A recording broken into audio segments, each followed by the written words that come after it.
CI Health is brought to you by Aunt Martha's.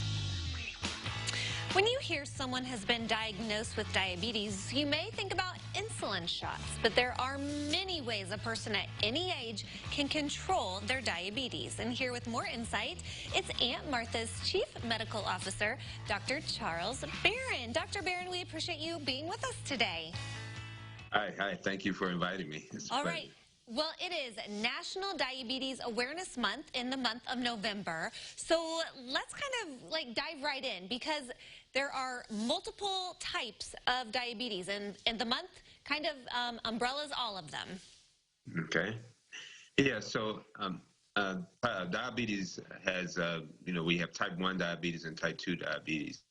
And usually the type 1 diabetes is diagnosed at an early age, preteen or younger adults, where type 2 diabetes is more found more in the older population.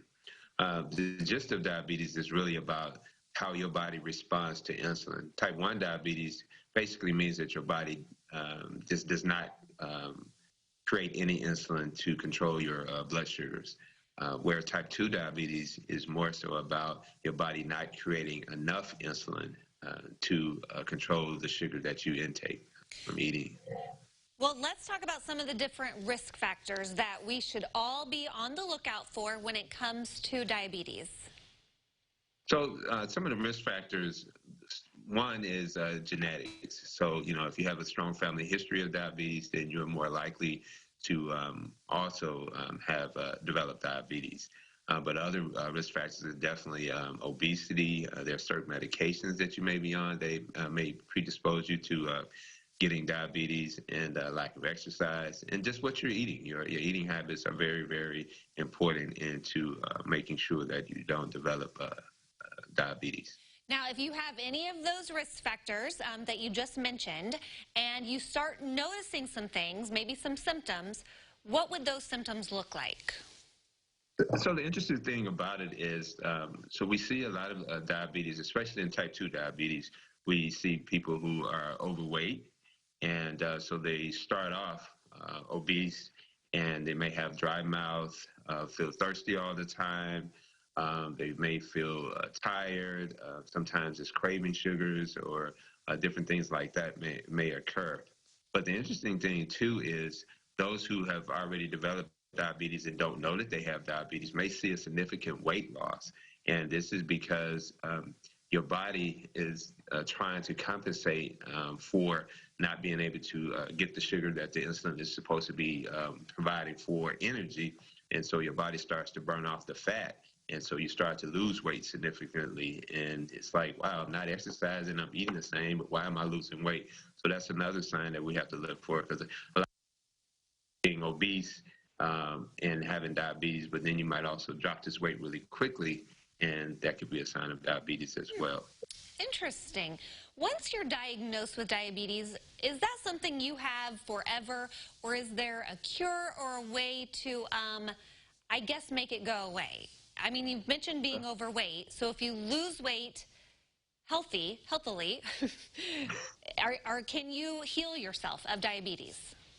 Well, I wouldn't say that you can, there's not necessarily a cure, but there's ways to manage diabetes.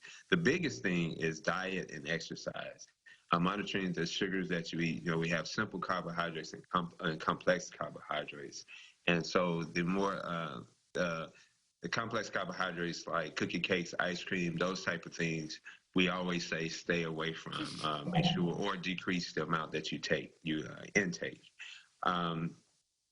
So diet and exercise is the first thing. We, usually if there's a newly diagnosed diabetic, if their sugars aren't just way, way out of control, and we can see if we can start managing it by diet and exercise.